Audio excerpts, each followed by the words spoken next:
Entre espejos. Un espacio donde cada conversación es un reflejo que nos ayuda a ver el velo que cubre nuestra verdadera esencia. Soy Diana Torres. Y yo, Oscar Castaño, dos amigos, psicólogos y exploradores del autoconocimiento. Aquí hablamos sin filtros sobre el despertar del ser. La expansión de la conciencia. Y el viaje hacia nuestra verdad más profunda. Porque cuanto más nos comprendemos, más libres somos.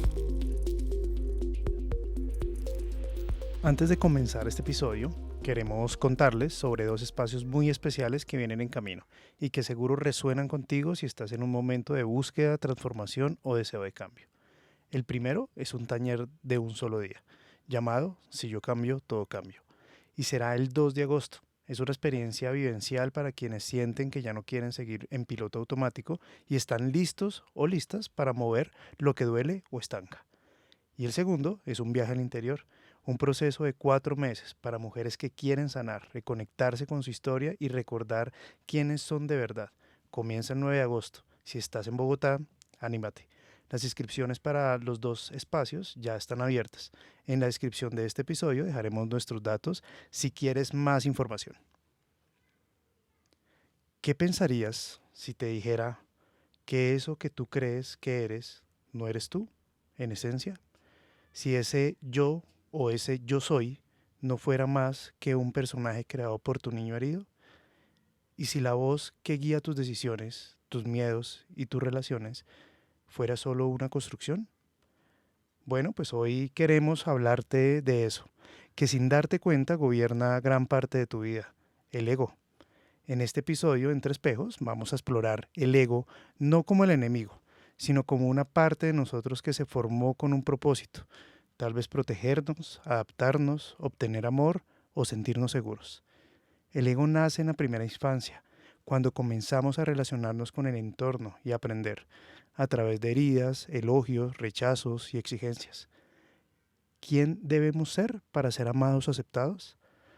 Lo que conozco, o lo que comenzó, como una estrategia de supervivencia, terminó convirtiéndose en una personalidad, una estructura que muchas veces nos hace creer que el mundo es o debería ser como nosotros pensamos que debe ser.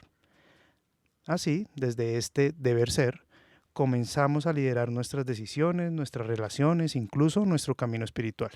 Desde ahí, desde nuestro ego. Y es importante entender esto. Todos tenemos un ego y va mucho más allá de la definición tal vez popular, esa que dice que tener ego es ser egocéntrico o pensar solo en uno mismo. Porque también hay ego en quienes siempre piensan y hacen por los demás lo que los demás pueden hacer por sí mismos. Un ego más silencioso tal vez, más sutil, pero al entorno, más sutil para el entorno, ¿no? Pero igualmente también está presente. Hoy entenderemos que el ego actúa desde el juicio, el control, la necesidad de tener la razón, de ser vistos, de no equivocarnos, de que el mundo sea como creemos que debe ser. En este episodio queremos mirar al ego de frente. ¿Qué es, cómo se forma y cómo se manifiesta en lo cotidiano? ¿Qué pasa cuando empezamos a identificarlo y dejarnos de creer que somos esa voz? Y sobre todo, que podemos gestionarlo desde distintas fuentes de sabiduría, ¿no? Hoy veremos cómo, o lo trataremos de abordar de diferentes puntos de vista, ¿no? Como la psicología, de pronto el eneagrama, que ya lo vimos en el episodio anterior, tal vez escuela de magia al amor, un curso de milagros, el taoísmo, bueno, entre muchas otras formas de poder abordar el ego.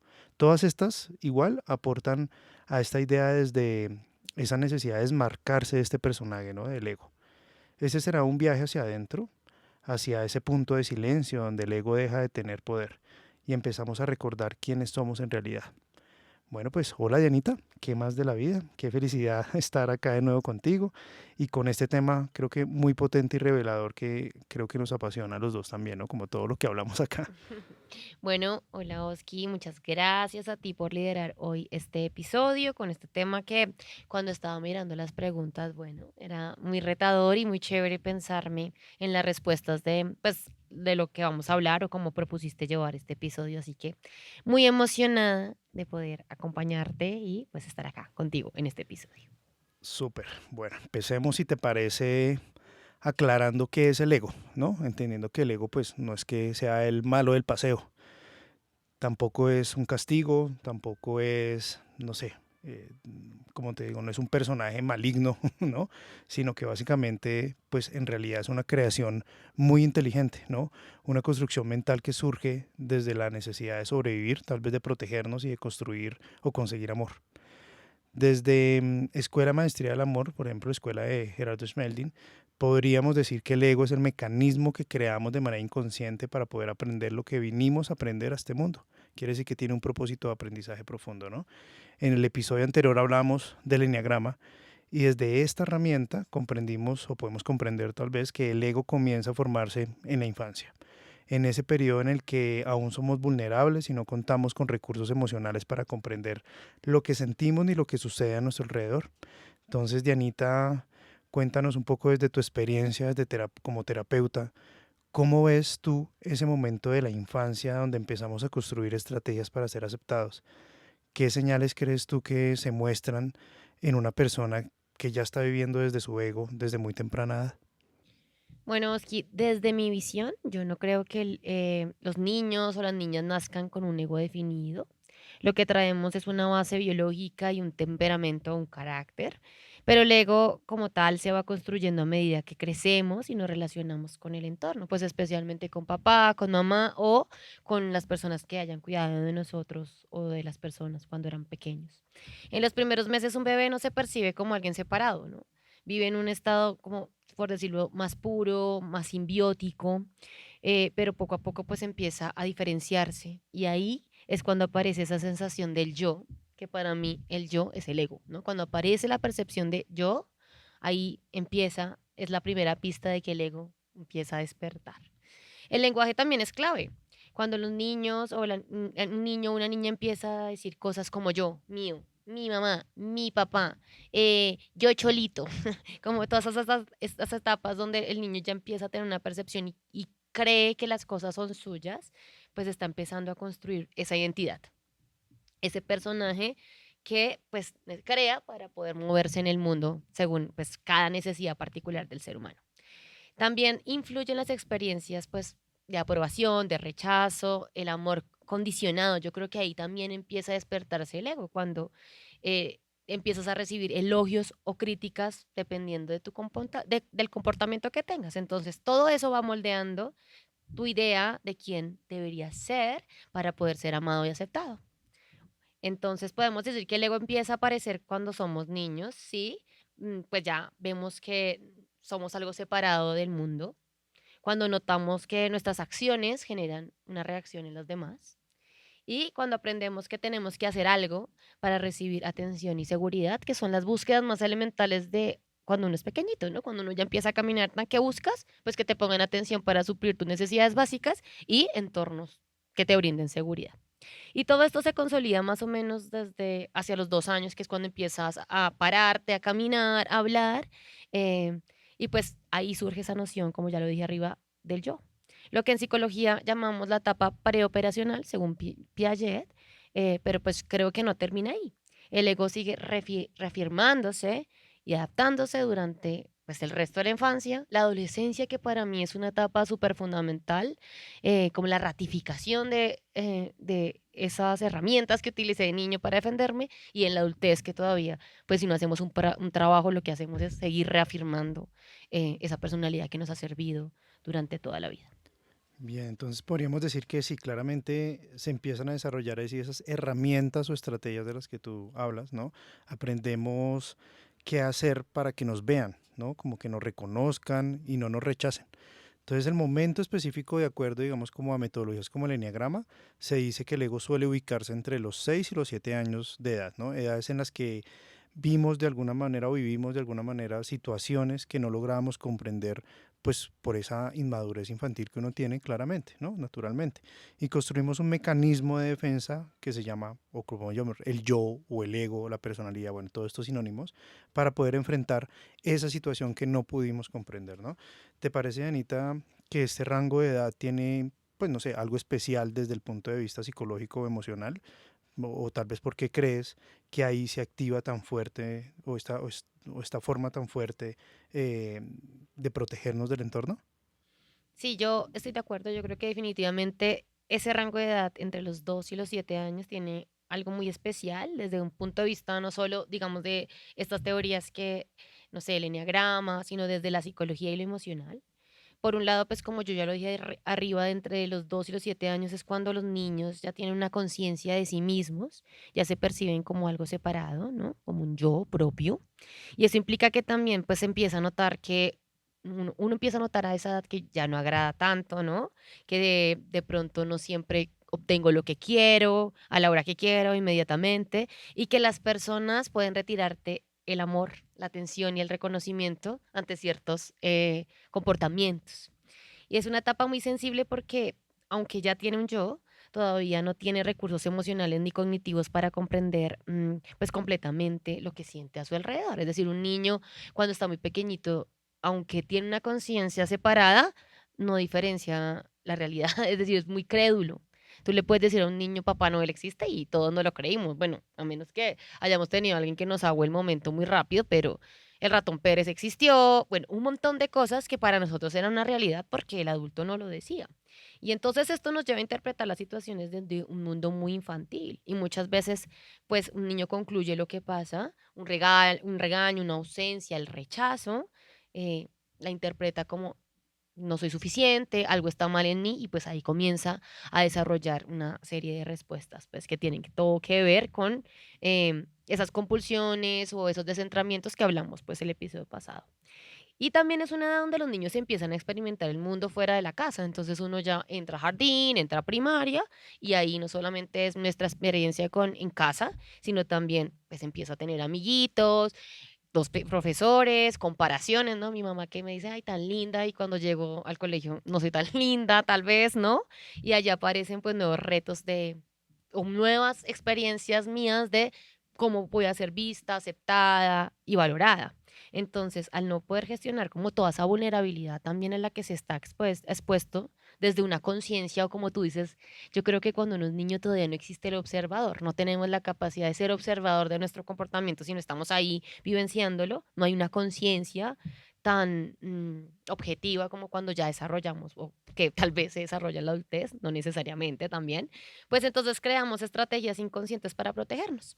Entonces volvernos complacientes o fuertes o invisibles o perfectos o divertidos. Bueno, todo esto que hablamos la semana pasada, pues para mí es lo que llamamos ego. Es una forma de poder sobrevivir emocionalmente. Eso es el ego. Súper, mira que retomando como lo traías ahorita un poco el episodio de la semana pasada, cuando hablamos de Enneagrama, hablamos de esas tres energías o inteligencias con las que nacemos según pues esta metodología, ¿no? Esta herramienta. Hablábamos de la energía instintiva como la energía creadora que nos da la capacidad de adaptarnos o relacionarnos con la vida. Hablábamos también de la energía emocional, que es esa energía em, que nos permite aceptar y respetarnos a nosotros mismos y a nuestro entorno. Y hablábamos un poco también de la inteligencia mental desde la energía de la sabiduría que nos impulsa a aprender a través de la experiencia actuando en la vida, ¿no? Entonces, ¿cómo has visto tú, Dianita, que, no sé, en consulta o incluso en tu vida personal, que estas energías se bloquean o se distorsionan cuando aparece el ego? ¿Hay alguna que creas que suele ser más difícil o, no sé, de recuperar tal vez o de integrar? Bueno, me gusta mucho esta pregunta, Oski, porque para mí, después de que tal vez también conocí el enagrama y pues sí, he atendido un montón de personas, a veces es muy claro cómo el ego se distorsiona y esas tres energías pues de las que tú estás hablando en consulta y en mi vida propia pues se hacen como muy visibles. Entonces, en la energía instintiva, que debería ser esa fuerza natural para crear, para adaptarse, para moverse, muchas veces pues la veo bloqueada en personas que se desconectan de su cuerpo, ¿no? Que no se escuchan, que sienten que no tienen derecho a ocupar un espacio ni a defender sus límites. Digamos que lo trabajamos mucho, hoy lo trabajo mucho, es ocupar el espacio que me corresponde. Y eso hace que sepa que pertenezco a un sistema, que tengo unos derechos, que puedo poner límites, que tengo un espacio, pero a veces es increíble como la gente cuando hacemos ejercicios que van dirigidos a eso, es como, wow, es como así, tengo un espacio, tengo un lugar, puedo tener límites, ¿no? eso está bloqueado, ahí se ve que hay un bloqueo. Entonces aquí el ego dice, mejor no molesto, mejor me quedo quietita o quietito, o al contrario, pues porque estamos hablando de los instintivos del 8, del 9 y del uno, pues se distorsionan en impulsividad, en agresión, en descontrol, en reacciones un poco exacerbadas a los eventos. Luego está la energía emocional, que es la del amor. Es una de las que a mí más me duele ver bloqueada, porque es la que nos permite aceptarnos o amarnos como somos y aceptar a los demás como son, ¿no? Entonces aquí el ego se siente disfrazado de exigencia, tal vez, como un debería ser perfecto para que te amen, o en indiferencia. No sientas porque sentir es peligroso, que miedo el amor, y ahí aparecen personas desconectadas pues de su ser y de sus propias necesidades, con miedo a mostrarse vulnerables sobre todo, entregadas mucho a lo exterior y con un gran deseo en lo profundo de amarse a sí mismos, de sentirse suficientes, de tener un propósito, un sentido profundo de la vida. Pero precisamente, pues ahí está el bloqueo, en esa sensación de no tenerlo. Y por último, pues está la energía mental, que es la de la sabiduría. También lo veo muchas veces cuando la persona está atrapada en el ego en forma de control, de ansiedad, de necesidad de tener siempre la razón, o en la parálisis por exceso de pensamiento.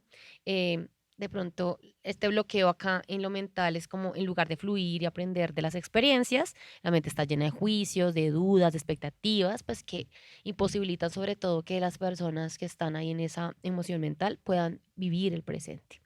Y si me preguntas cuál es la más difícil de integrar, creo que depende mucho de la historia de cada quien. Pero creo que ahí no se trata de la energía, sino de las personalidades. Digamos que cuando hay tendencias narcisistas o perfeccionistas, es un pensamiento que son personas que piensan que no hay nada que arreglar. Como, no, estoy bien, no hay nada mal en mí. Entonces yo creo que ahí, pues no hay mucho que hacer. Porque pues seguramente las personas que tienen un concepto de sí mismas como perfectas o tienen tendencias narcisistas, pues no van a terapia. Es muy difícil que una persona que cree que todo lo sabe y todo está bien, pues busque ayuda o que se permitan espacios donde haya contactos emocionales con otros, vulnerabilidad, expresión de emociones. Entonces, si no existe, pues no hay evolución, no hay un estancamiento. Y por supuesto, si creo que soy imperfecta en lo que soy y cómo me comporto, pues no hay esa conciencia también del otro y en las repercusiones que nuestros actos tienen en los demás. Independientemente de que seamos el mejor ser del mundo, siempre algo de lo que hicimos tiene una repercusión que no es tan positiva en otro por la lectura que el otro tiene y la percepción que tiene del mundo. Entonces, el tener esa conciencia, pues es muy importante. Y si no hay esos espacios donde yo pueda leerme a través mío, pero también de los otros, pues es muy complejo que se pueda hablar de integración. Entonces, no creo que haya una esencia, porque creo que en las tres energías puede haber personas narcisistas en cualquier número, pero yo creo que ahí sí hay que estar atento ahí. Entonces, cuando hay como un índice de perfeccionismo, narcisismo, yo creo que ahí es más retador que la persona pues pueda llegar a hablar de esto que tú dices, la integración o la sanación o la evolución. Ok, súper. Bueno, digamos que podemos tal vez estar de acuerdo en que estas tres energías están presentes, como tú lo dices, en todos los seres humanos desde el nacimiento. ¿No? Digamos que eso fue un poco lo que también nos contaste ahorita. Y un recién nacido, pues nosotros vemos que claramente no es que se queje por haber nacido en una familia, no sé, con cierto nivel económico, ¿cierto? Si nació pobre, salió rico, pues el niño no llora por eso, ¿no? O no llora porque nació en un país y quería nacer en otro, o porque, no sé, no sé, por infinidad de cosas, ¿no? Eso sucede después, un poco cuando ya está formado el yo. Tampoco digamos que se crea ni por el sistema de creencias de sus padres, ¿no?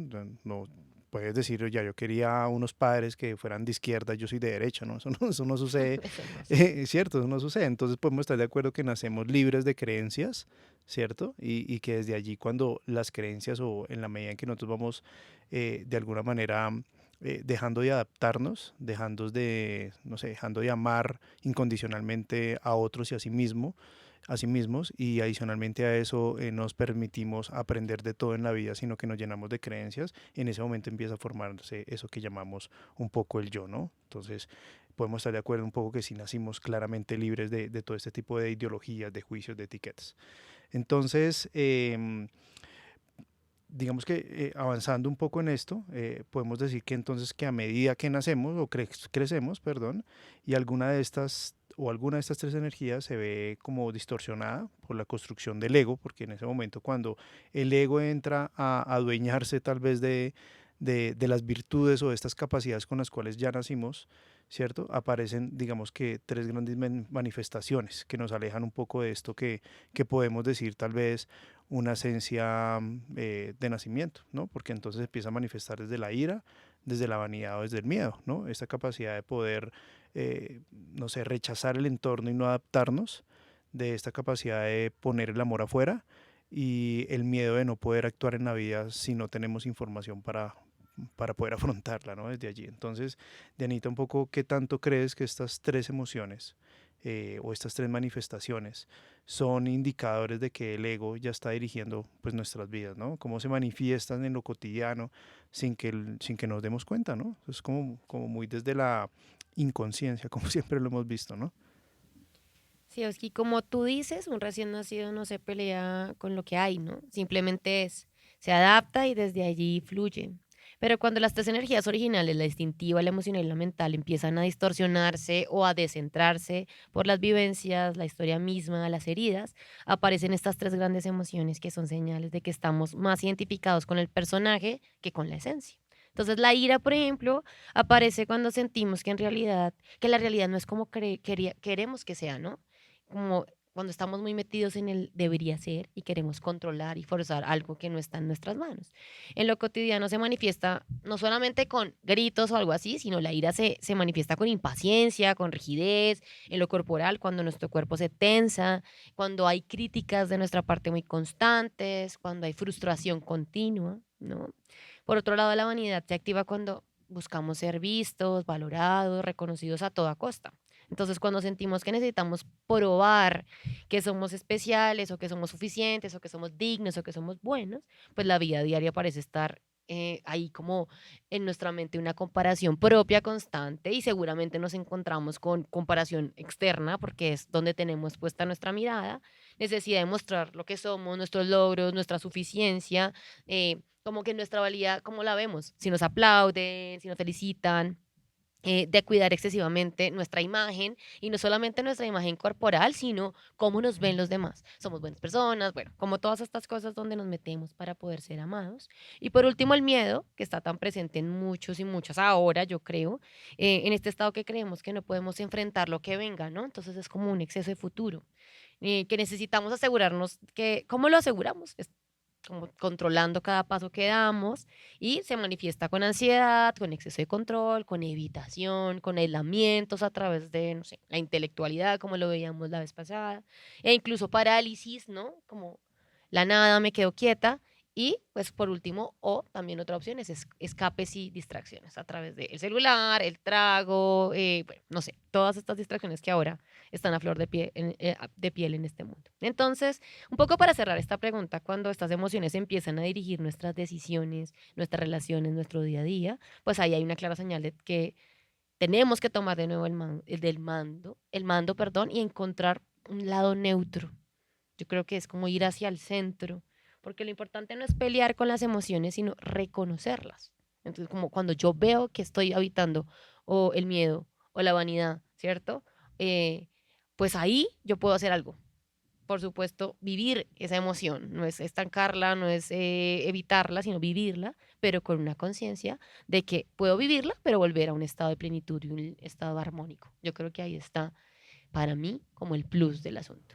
Súper, súper. Mira que creo que hasta acá podemos dejar algo claro y es que estas estrategias o este ego pues no nace como de una maldad calculada, ¿no? Esto no es como que el niño en la infancia calcula, voy a construir un ego para sufrir en la vida, ¿no? Creo que eso es algo importante que hay que tener muy, muy claro, ¿no? Esto surge de un instinto profundo de supervivencia, ¿no? El ego se construye como esa forma de funcionar, de protegernos del dolor, de pertenecer, de tener esa ilusión de control que nos haga sentir seguros.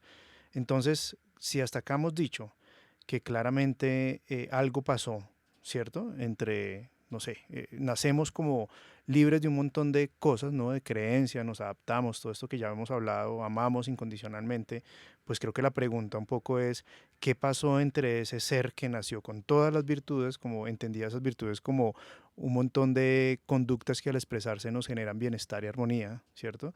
Y el adulto que hoy solo puede expresar lo mejor de sí cuando el mundo es como él quiere que sea, ¿no? Porque nos podemos preguntar en qué momento en el trabajo, por ejemplo, damos lo mejor de nosotros, pues cuando el trabajo es como queremos que sea, ¿no? Cuando nos están pagando lo que creemos que nos merecemos, cuando mi jefe es como yo quiero. Lo mismo pasa en las relaciones, cuando entrego lo mejor de mí, pues cuando la persona se comporta como yo quiero, porque en el momento en que esa persona ya no es como yo creo desde mis creencias que es, me confronto y entonces empiezo a sufrir y entra mi ego ahí a entrar en ese lugar. Entonces, en esa brecha podemos decir que claramente habita el ego, ¿no? Entre ese momento, entre la infancia, incluso pues la adolescencia que tú lo ponías, que me parece muy interesante, y es cómo entendemos la adolescencia como una etapa fundamental para afianzar ese ego en el mundo, ¿no? En la vida, ¿no? Como lo ponemos a prueba y decimos, oiga, venga, sí, tiene razón que necesito vivir desde este lugar. Un poco creo que lo puedo leer así. Entonces, en ese momento, en esa brecha, pues es el primer paso para comenzar tal vez a entender que podemos hacer algo tal vez para conectar con una esencia, si queremos llamarlo así, o con ese punto, eh, no sé, de inicio donde estábamos libres de un montón de cosas, ¿no? Entonces, ¿cómo puedes tú, Dianita, tal vez definir eso que, no sé, eso que llamamos tal vez esencia? ¿Cómo se siente cuando tal vez tocamos por momentos esa esencia, ¿no? En nuestra vida, aunque sea pues como por raticos? ¿Cómo lo ves tú? Bueno, aquí en esta pregunta yo pensaba que, y yo creo que es primero importante tal vez decir aquí que cuando hablamos de esencia no nos referimos a algo que la ciencia haya probado o que podamos medir con un experimento. Más bien es una experiencia interna, subjetiva, de sentirnos en paz con lo que somos, sin la presión de las máscaras ni las expectativas del ego. En la psicología se habla a veces no de esencia, sino de la autenticidad o de un self no condicionado, como de ese lado. Todo, digamos que desde la psicología muy radical, Ujú, conductista, todo comienza cuando hay un estímulo, ¿no? Una ujú, respuesta, y ahí hay un aprendizaje de una respuesta que es para cada quien particular, según el estímulo entregado. Pero entonces, no sé, tal vez para la ciencia la plenitud es la falta de estímulos, cuando ya no cedemos a esas programaciones, pues a los que estamos sometidos por familiarmente, publicidad, bueno, todo ese bombardeo que hay de condicionamientos. Pero tú y yo, y el enagrama, hablamos desde una postura mucho más espiritual, yo creo, ¿no? Es, digamos que yo veo, digamos, este ego, esta esencia desde una visión más oriental, ¿no? Más budista, más taoísta, como tú decías, ¿no? La escuela magia del amor trae elementos que no son del todo avalados por la ciencia, sino nos invita al empirismo, al vivenciar. Eso me gusta mucho, como al darte la oportunidad de experimentar para poder comprobar si es cierto o no. Entonces, hablamos de esta esencia un poquito más de ese estado que todos traemos al nacer, esa capacidad de ser sin necesidad de ser. Esto es difícil de entender, pero es como un bebé, como tú decías, un bebé nace no teniendo una expectativa, sino simplemente es. Y yo creo que esa es la parte a la parte a la que hay que volver. Entonces, esa parte de nosotros donde no necesitábamos demostrar nada o donde no estábamos actuando ni haciendo nada para controlar la realidad, es una naturaleza más simple, más honesta, más ligera. Entonces, cuando volvemos a ella, aunque sea como por un momento, como tú dices, pues no sé si has tenido estos, yo creo que todos la hemos tenido estas experiencias de sentir descanso, ¿no? Es como ese suspiro después de que hay mucha tensión, cuando ya todo acaba, todo lo que pensábamos que era caótico pasa y es como estos momenticos en que por un instante estamos tratando de ser otra cosa y no esa película en la que a veces nos hemos metido, como tú dices, en el trabajo, en la familia, en la pareja. Entonces, podemos llamar esa esencia como paz, como ternura hacia uno mismo, como algo que tú me has enseñado un montón y es la gratitud, incluso como en el silencio interior, ¿no? No solamente el silencio de estar en silencio, sino el silencio interior en la cabeza, donde no hay lucha, donde no hay máscaras, donde no hay exigencias, donde simplemente solo es estar ahí como completo, sin carencias, sin nada que llenar.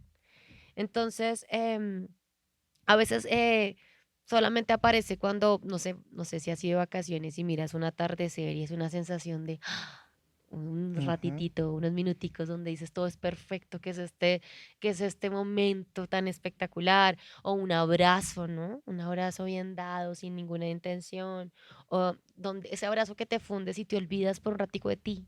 ujú, Y es como que te entregas al momento, o cuando vas a una sesión de meditación o haces meditación y respiras profundo y eres consciente de que respiras, y piensas, no necesito más que este momento, ¿no? Esta respiración. Yo creo que para mí la esencia no es algo que logremos, no es algo que trabajemos, es algo que ya está. Y que lo que necesitamos es volver a ver, a reencontrarnos con ella, porque siempre está ahí, en cada momento. Entonces, eh, no la podemos ver por el ego precisamente, porque el ego está haciendo ruido en nuestra ujú. mente, entonces se nos Sí. olvida cómo volver a escucharla. Pero tal vez en momentos de silencio o de entrega total al momento, podamos entender que no es algo a lo que tengamos que llegar, sino que está y simplemente hay que verla. Eso es para mí.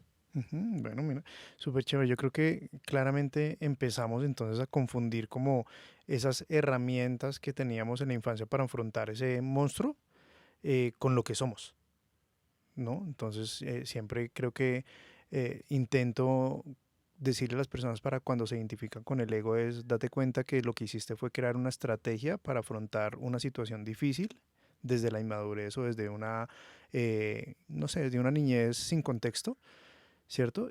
Pero eso no eres tú de verdad, de alguna manera, ¿no? Entonces olvidamos que esa esencia o ese punto de partida en la infancia estaba llena de un montón de cosas muy lindas, ¿no? Espontaneidad, alegría, confianza, creatividad, presencia, ¿no? Porque si uno algo puede ver en los niños es que están 100% presentes en lo que están, ¿no? Hoy hablábamos incluso de eso en un taller y es, un niño está jugando y está en eso, no está en otra cosa. Entonces los niños tienen tanto que, en serio, que si uno se pone a ver, mucho que aprender, tenemos mucho que aprender de ellos y no porque no lo tengamos, porque yo creo que todos en esencia somos curiosos, ¿cierto? Los niños preguntan muchas veces, ¿y por qué esto? ¿Y por qué esto? ¿Y por qué esto? Y yo digo, bueno, porque nosotros como adultos no nos preguntamos ciertas cosas y nos damos por hecho. Hoy me preguntaron, por ejemplo, ¿por qué el cielo es azul? Yo no tengo ni idea y nunca me lo ha preguntado. Digo yo, bueno, ¿y por qué no tenemos preguntas muy curiosas? ¿Qué es lo que hace el niño para explorar el mundo, no? Entonces, chévere. Pero lo que sí es verdad es que cuando confundimos esas estrategias de la infancia con lo que somos, pues nace esa personalidad, ¿no? Ese conjunto como de máscaras, de hábitos, de creencias que usamos pues para sobrevivir, em, pero que luego se vuelven parte de nuestra identidad y nos volvemos rígidos y es que decimos eso que normalmente decir es que yo soy así, ¿no? Entonces, desde ese momento dejamos, creo que, de estar en contacto con la vida como un campo de experiencia y empezamos a movernos desde el yo quiero, ¿no? Entonces, quiero que el mundo sea como yo pienso que debería ser.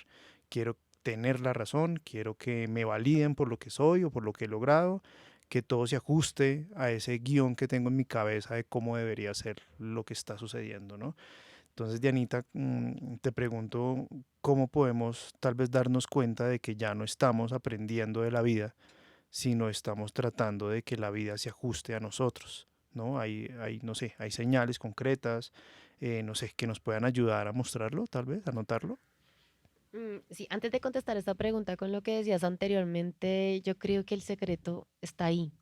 Digamos que muchas veces en terapia nos centramos solamente a ir a ese niño herido y entonces tal vez miramos el pasado, las heridas o el ego desde la revisión de ese niño herido. Eso lo trabajé con las chicas en un viaje al interior, es algo que pensé un montón. Y es claro, hay que ir a identificar nuestras heridas de la infancia, pero yo creo que también no es no volver a conectar con el niño, sino con eso que tú hablabas. Entonces, tal vez el truco está en no solo fijarnos en las heridas de ese niño, sino también en eso que habitó en nosotros que tú dices, que era perfecto. Yo creo que hay una carta del tarot que se llama Inocencia, del tarot de Osho, y no es un niño, es un anciano. Entonces siempre digo como, claro, yo en el adulto no puedo habitar un niño infantil, pero desde el adulto sí puedo recordar y desde el adulto habitar ese niño que también me permite disfrutar, como tú dices, preguntarme, cuestionarme. Estos talleres que dictamos hace poco, bueno, con Conecta, me hicieron pensar mucho en el ejercicio cuando las personas pensaban como niños para resolver el problema, que tal vez ahí radicaría un poco el volver a la esencia, ¿no? en volver a permitirnos asombrarnos, habitar, no desde una inocencia de no poder ser observador, sino reconectar con esa inocencia y esas características que los niños tienen que son maravillosas. Yo creo que si uno observa a un niño, pues hay un maestro total ahí, ¿no? En la curiosidad, en las ganas de aprender, la confianza que tienen hacia el mundo, pues cuando obviamente están en un espacio seguro, así que seguramente es un punto muy bonito para considerar. Y en cuanto a tu pregunta, yo creo que sí hay señales muy concretas que nos muestran cuando dejamos de aprender de la vida y empezamos a exigir que la vida se ajuste a nosotros y a nosotras, como tú dices. Una de las primeras señales es la resistencia constante, cuando todo lo que sucede parece incorrecto, injusto, insuficiente para nosotros. Eso que ya no podemos fluir con lo que hay, sino que todo es una lucha porque no es como debería ser, como cuando hay una constante queja, cuando no agradezco nada, todo está mal, nada sale como yo quiero, como cuando estamos en esa posición de resistencia absoluta en todas nuestras áreas de la vida, yo creo que ahí pues es una señal muy clara. También aparece la incapacidad de asombro, que es lo que estaba hablando yo ahorita, ¿no? Y es como de estar presente. Cuando estamos en nuestra esencia, tal vez la vida se siente como un campo de experiencia, incluso si es difícil. Entonces ahí, como tú lo decías en un episodio pasado, no es preguntarnos por qué, sino para qué. Yo creo que Ujú. ahí es como cuando yo me estoy preguntando todo el tiempo por qué me pasa esto a mí, por qué, ahí yo estoy perdiendo, es una clara señal de que tal vez me estoy negando al aprendizaje, ¿no? Y está el ego, esa personalidad o esa exacerbación mía al mando. Em, y otra señal, tal vez también, tiene que ver con la necesidad constante de ser validada o validado. Cuando no basta con vivir o con disfrutar lo que estamos haciendo, sino que necesitamos constantemente que alguien nos esté diciendo, estás bien, vas bien, eres muy bien. ¿En qué momento pensamos, ponemos nuestra valía en otro? Eso a mí me lo he cuestionado un montón, ¿no? Y es en qué momento yo tengo la potestad de decirle a alguien, ¿estás bien? Y que esa persona se lo crea. ¿Y en qué momento yo estoy esperando que alguien que es igual a mí, no en cargo en jerarquía, sino es un ser humano, me está diciendo que sí, las cosas están bien, ¿no? O no, las cosas no están mal. Ayer escuchaba un podcast que les mandé en el grupo que Oscar tiene una comunidad en WhatsApp. Y entonces mandé un episodio muy lindo y ese man decía, ese señor que estaba entrevistando decía como alguien me dijo que este sueño no podía ser posible y era ir al Sahara a una carrera de 250 kilómetros, era una locura. Y él después se puso a pensar, pero este señor, ¿cómo me va a decir que no es capaz si nunca corrió una carrera, ni siquiera seguramente de 10 kilómetros y dos, nunca ha ido al Sahara y nunca tal vez va a ir? Entonces, ¿quién me está diciendo que no a mis necesidades? Alguien que en su cabeza cree que no es posible. Y ahí eso me pareció maravilloso porque yo sí creo que estamos ahí continuamente limitando a otros desde nuestras propias carencias. Y eso hicieron nuestros papás con lo que tenían. Nos protegieron de sus propios miedos y nos Ujú. cerraron también a posibilidades. Entonces, es como en el momento en que nos cerramos y creemos que cualquier cosa que soñemos no es posible y ni siquiera lo intentamos, ahí hay una señal muy clara. Y si no lo intentamos porque qué miedo que dirán de mí, este me dijo que no y yo le creí, pues yo creo que ahí hay un bloqueo y una pérdida de libertad y una pérdida de esencia. Bueno, de pronto también algo muy importante que a mí me parece es en la incapacidad de soltar el control. Entonces, yo creo que ahí lo que tú vimos también en el taller que me gustó mucho, aprendí mucho ese taller y es como la mentalidad de crecimiento, pero también esa mentalidad que no nos permite crecer. Ujú. Entonces, muchas veces, aunque creamos que sabemos todo y queremos tener el control, estamos habitando no una mentalidad de crecimiento, sino una mentalidad limitante, ¿no? Entonces, es como que cerrarnos a que las cosas pueden ser de otra manera, no abrirnos a nuevas experiencias, porque no queremos que nada como que desencaje en nuestra vida. Entonces, cuando hay una sensación de control absoluto, de que no queremos que nada pase, ni nada se mueva, ni nada esté mal, yo creo que ahí hay una señal muy clara también de me estoy perdiendo de mil cosas en la vida, no solamente el sufrimiento, sino cosas pues muy maravillosas. Y de impaciencia, ¿no? En las discusiones que tenemos para tener la última palabra, cuando algo no sale como yo quiero, cuando las cosas no pasan como yo quiero, cuando el otro no se comporta como yo quiero, cuando el gobierno no se comporta. Entonces, estamos todo el tiempo pues limitando también con la impaciencia o con querer que las cosas sean como nosotros queramos. Yo creo que ahí, cuando nos enfrascamos a que el mundo sea como tú lo dijiste, Wishet, no se salga de ese guión que nos hemos montado y no lo soportamos, ahí hay una clara señal. Yo leí algo muy chévere me pareció un poco confuso, espero no equivocarme, pero era como el ego es el libretista o el guionista. ¿M? Y la personalidad es el traje que me pongo y las acciones que hago. Entonces Ujú, ahí está. Si estoy muy anclada a un guión que yo misma me he impuesto, yo misma me he impuesto o me impusieron y no me salgo de ahí, yo creo que es una clara señal. ujú. Mira que eso es interesante porque lo pones muy bien y es siempre que nosotros vivimos desde esta mente fija y no vivimos la vida desde una mente de constante aprendizaje o una mente de principiante, porque yo creo que eso ahí es donde el ego como que se afecta, ¿no? Aparece este ego herido que se activa y entonces me vuelvo terco, me vuelvo intolerante, me desconecto del presente, pues porque creo que en mi cabeza esto no tiene valor o yo ya aprendí de esto o esto no me va a enseñar nada más, ¿sí? Y eso lo vemos en cosas tan, que digo yo a veces, si uno lo piensa bien, es un poco irracional pelearnos por un equipo de fútbol, por ejemplo. Es Total. sumamente irracional pelearnos con el otro porque tú eres de izquierda, yo soy de derecha, o que tengo, desde la religión también. Cuando uno de pronto, o bueno, no sé, yo que intento como abrirme un poco a todo y leer, y creo que tú también, a leer de todo, nos damos cuenta que todo llega al mismo punto. Me acuerdo que en un podcast de Santiago Molano, él decía, cuando nos demos cuenta que, que todos le rezamos al mismo, de alguna manera, Total. ¿cierto? Muchas peleas en el mundo se acabarían, ¿sí? Entonces, creo que un poco eso, darnos cuenta que no es mi verdad revelada y que yo debería tener una mente siempre de expansión, de aprendizaje, de crecimiento. Eso digamos que nos abre un mundo completamente diferente. Entonces es importante decir que, pues aquí hemos, hasta este momento creo que hemos hablado de un montón de sombras que tiene el ego, pero creo que está bonito también ver que el ego pues ha tenido unas luces interesantes, ¿no? Yo en el episodio pasado les decía que gracias a esas luces que yo he construido a partir de mi ego, también he logrado cosas maravillosas y he experimentado cosas y no me da miedo, no sé, no sé, muchas cosas de las cuales tal vez me arriesgo y alguna persona dirá, no, pues este personaje sí es arriesgado para ciertas cosas, pero yo soy feliz con esas experiencias. Entonces, claro, tiene luces muy chéveres. Yo digo, eh, importante tal vez sacar el ego a pasear con la cadena corta, ¿cierto? Desde esta versión un poco más adulta que monitorea el ego y dice, bueno, acá brilla, pero en este vente cojo porque te me estás yendo lejos, ¿no?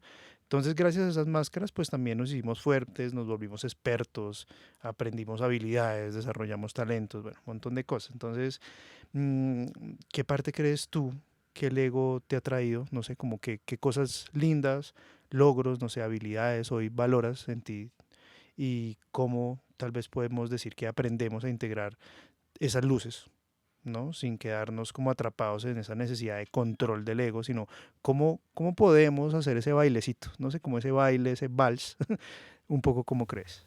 No me toquen ese vals porque me mata. Bueno, sin, sí, bueno, espero sin sonar egocéntrica, no mentiras, como voy a reconocer lo que yo considero que son mis luces. Entonces, creo que una de mis grandes luces es la independencia, como que desde muy joven sentí la necesidad de ser autosuficiente, de convertirme en mi propio refugio, en mi lugar más seguro. Yo creo que esa siempre ha sido como una obsesión, ¿no? Como yo sola, yo puedo estar bien sola, no necesito a nadie. Y creo que esa autosuficiencia pues me permitió decirle sí a muchas cosas, lanzarme a experiencias nuevas, aprender, arriesgarme y pues descubrir cosas asombrosas. Y creo que también esa independencia me dio valentía. Yo creo que no le temo al hablar, a decir lo que pienso, em, a emprender caminos pues para buscar mi bienestar emocional, que me llevó después a muchos eventos y procesos que me permitieron invitar a mis papás, a mi papá y a mi mamá a espacios que no míos, no talleres míos, y también digamos que han sido partícipes de cositas ahí que me he inventado, pero sí a permitirse espacios de introspección. Y aunque el mérito es de ellos, ¿no? Digamos que se atrevieron y es su proceso, em, no estoy diciendo que por mí han cambiado o son mejores, pero creo que mis invitaciones constantes les han permitido abrirse mucho a esta necesidad de, o esa posibilidad de aventuras, de respuestas que también habitan en mí, ¿no? Y juntos en esos viajes de todo nivel, pues hemos podido reconocernos, perdonarnos, hablar, y eso para mí en esta vida, de verdad, ha sido de los regalos más hermosos. Yo no sé si yo he atendido a muchas personas y me siento muy afortunada porque creo que el poder tener conversaciones con mis papás, que veo que mucha gente no lo hace, y los hacemos como en ejercicios simbólicos o cosas así como muy psicomágicas porque papá y mamá no están en la disposición para, ¿cierto? O porque no voy a culparlos ni nada. Mis conversaciones han sido de ellos hacia mí y para mí ha sido como un regalo del universo porque pensé que solamente iba a quedar en mí como la carta a mamá, a la carta a papá y es como la vida me regaló la oportunidad me ha regalado oportunidades maravillosas. Entonces, eso es algo que amo y como que agradezco un montón a creo que ese ego, ese personaje que me inventé. Y claro que todavía tengo miedos, sobre todo hacia el futuro, hacia esa parte de mí que necesita sobrevivir en un mundo que va tan rápido, pero a pesar de eso, pues no me quedo quieta. Pruebo, confío, me lanzo y creo que eso también está bien, me gusta de esa luz. Y lo que me ayuda a no quedarme atrapada en el ego es recordarme también, creo que constantemente que voy a morir, ¿no? Que esto, que este momento que estamos viviendo tú y yo, es el único momento que existe. Entonces, traerme al presente, agradecer, habitarme y seguir trabajando en mí, pues me recuerda eso, ¿no? Que no soy solamente ese personaje y esa máscara que me he puesto, sino que soy mucho más, que soy mucho más que este cuerpo y esta mente. Entonces, eso yo creo que también es algo que amo, la posibilidad de, no sé si sea cierto o no, ¿no? A veces como que digo, ¿será que los conspiranoicos tienen razón y nada? Pero digamos que esas certezas a las que yo misma me he llevado, para mí, han sido divinas. Y es entender que somos mucho más que un cuerpo, una mente y que hay una divinidad dentro de nosotros, hay una esencia, el poder. Yo creo que la vida me ha dado la oportunidad de sentirme en ese estado neutro, expansivo, disociado a veces, ¿no? Donde no es Diana, sino es algo mucho más grande y es como vivenciar esta famosa frase de todos somos uno, que me encanta. Ujú. Eso está lindo. Mira que me hiciste recordar de algo y es como la responsabilidad de quienes estamos en este camino, un poco. Ayer lo hablaba con una muy buena amiga y hoy, curiosamente, en un ejercicio de Points of View que hice con un equipo, saqué mi propia tarjeta porque me pidieron que la sacara y como que me regalaba y yo dije, uy, dos conversaciones, o sea, un mismo tema en dos momentos diferentes. Y es este tema del ego espiritual, ¿no? Y es no olvidar que estamos también en una construcción y que no somos ni más ni menos que nadie. En la conversación que te decía que tenía ayer con una amiga, ella me decía que conoce a una persona que también pues está trabajando mucho en estos temas de autoconocimiento y todo el tiempo se la pasa diciendo posiblemente qué tienen que hacer los demás. Y yo creo que en eso podemos caer fácilmente nosotros desde este lugar porque este ego tiene infinidad de formas de camuflarse y creerse que es loable y que es, mejor dicho, que lo estoy haciendo porque es que yo soy, no sé, he tenido un camino y, ¿no? Entonces, creo que ahí es muy importante que siempre las personas que son colegas en este sentido, psicólogos, terapeutas, no sé, personas que están en este camino de acompañar a otros desde el desarrollo personal o desde el despertar de conciencia, no olvidarnos que no podemos meternos en lugares donde no nos corresponde, que no podemos poner la voz si no hay un permiso de por medio y no estamos en un contexto terapéutico. Ahí también erramos, también fallamos, obviamente, pero no perder de vista eso que me regaló la tarjeta de hoy, personalmente en Points of View, y es un rostro de juicio que me miró de frente y me decía, miras, no te olvides que primero hay que seguir trabajando la mente principiante que me lleva a la humildad como valor, que lo estamos trabajando hoy. Y segundo, pilas, deja mirar el entorno desde el juicio que te permite el conocer cierta información, sea cual sea, y que también estás en este camino como muchos otros. Entonces yo creo que eso me acaba de conectar con eso que acabas de decir que me pareció muy lindo. Entonces, como decía, el ego tiene esta forma espectacular de camuflarse y de decirnos que lo que estás haciendo lo haces por un bien mayor, pero de pronto no es tan así, ¿cierto?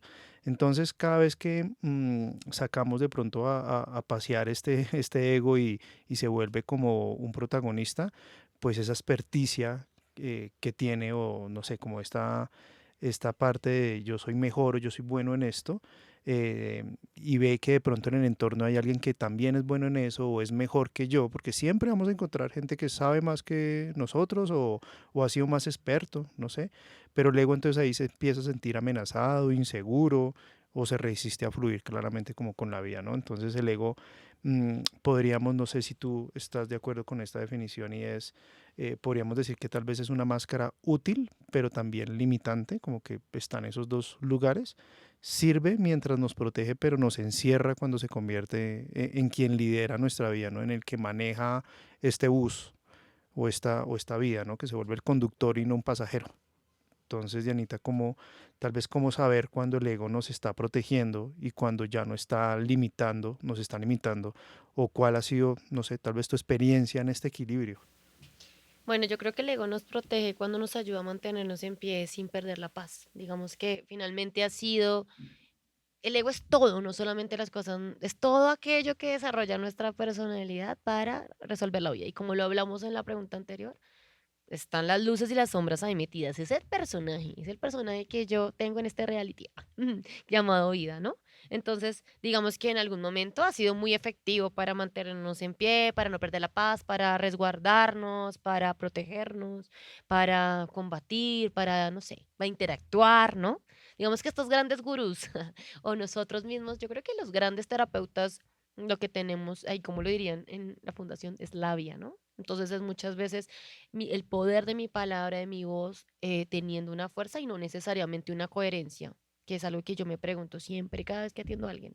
Esto que estoy diciendo muchas veces va también para mí, ¿no? Es un constante recordatorio de que yo no estoy terminada.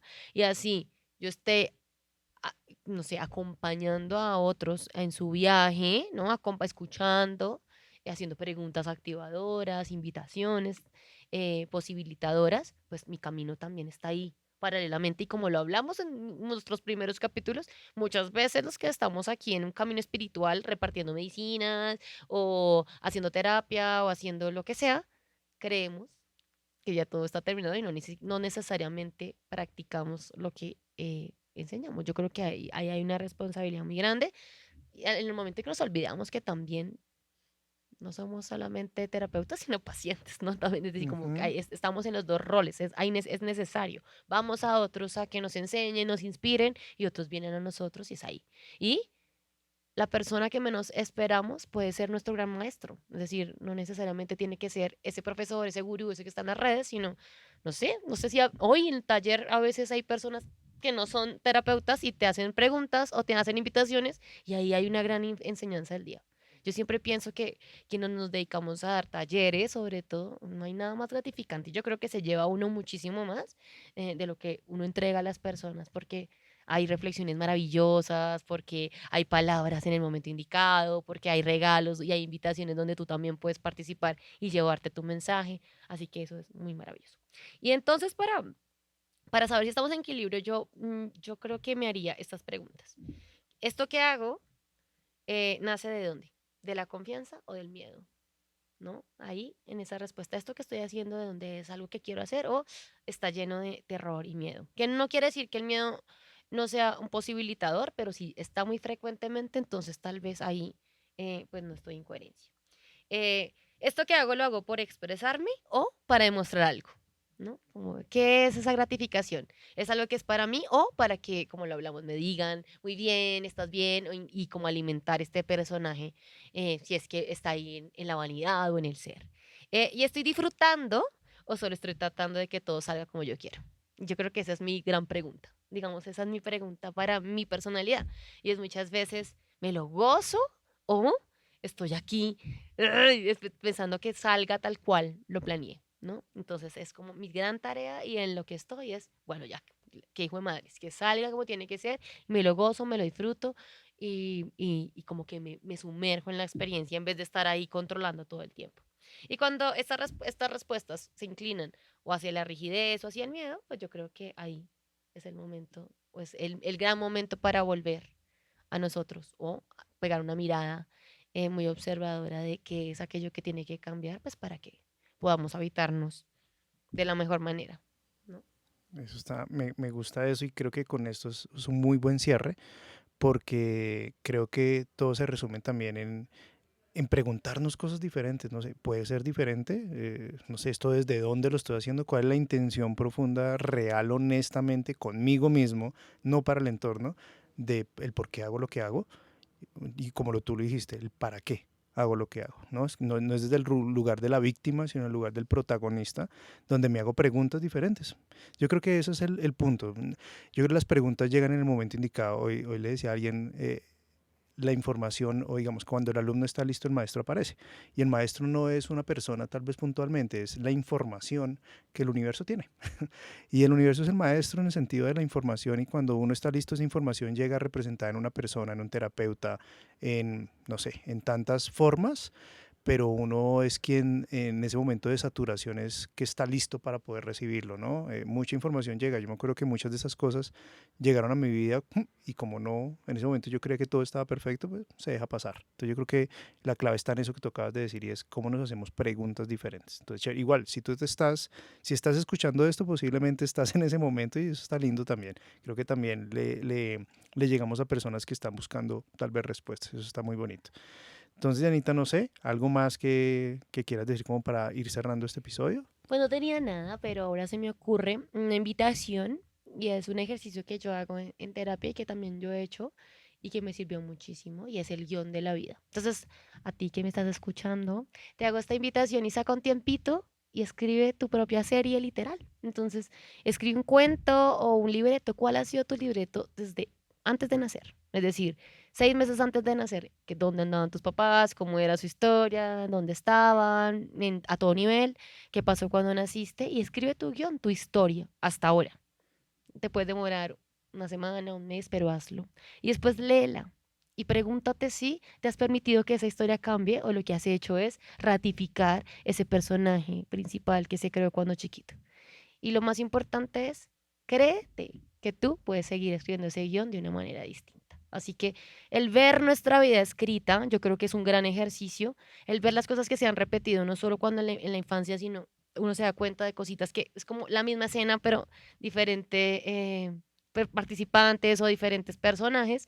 Y es qué tengo que hacer para no seguir habitando esas escenas y crear mis propias escenas según mis sueños, mis deseos, no desde el deber ser, sino desde escenas posibilitadoras que puedan ocurrir ahora. Y ahí yo creo que hay un gran ejercicio de cambio y transformación, de llevarnos no hacia lo que la gente nos dice que debemos ser, sino mi verdadera esencia. Entonces, escríbete ese guión desde qué es lo que realmente quieres. Si es tranquilidad, si es paz, si es plenitud, si es abundancia, si es alegría, si es disfrute. ¿M? Si estás en la tristeza, entonces habitar un poco el asombro, la energía, y eso te lleva a hacer cambios de salud, cambios de alimentación, no solamente es tomar decisiones trascendentales, sino tal vez desde lo más mínimo me ayude a cambiar ese guión en el que siempre me he ido moviendo. Eso está espectacular, muy chévere para que la gente ponga en práctica un poco más de solamente escuchar aquí un montón de cosas que pueden resonar. Entonces está muy chévere. Yo podría cerrar diciendo, frente a este tema que hoy trabajamos, es que el ego no es un enemigo que hay que destruir, sino una parte de nosotros que hay que reconocer, abrazar y luego aprender a poner en su lugar. Creo que es muy importante, porque solo cuando dejamos de identificarnos con esa voz que exige, que controla y que teme, pues comenzamos a recordar quiénes somos en realidad. Este camino de autoconocimiento no se recorre de un solo paso, pero cada vez que elegimos observarnos con honestidad, damos un paso hacia como eso que llamamos tal vez una libertad interior. Bueno, pues hasta acá, gracias por escucharnos. Si algo de lo que hablamos hoy, como siempre decimos, resonó contigo, te invitamos a seguir este viaje entre espejos, donde no buscamos respuestas perfectas, sino la verdad que vive en cada uno de nosotros. Entonces, bueno, nada, nos escuchamos en el próximo episodio. No olvides seguirnos en nuestro Instagram. El mío es Oscar Javi Castano, el de Anita es Mística Raya al Piso Conexión. Bueno, suscríbete, danos like, comenta y comparte, nos ayudarían mucho a crecer y que nuestro contenido pues llegue a más personas, ¿no? Entonces nos estamos escuchando en otros episodios. Chao, chao. Adiós.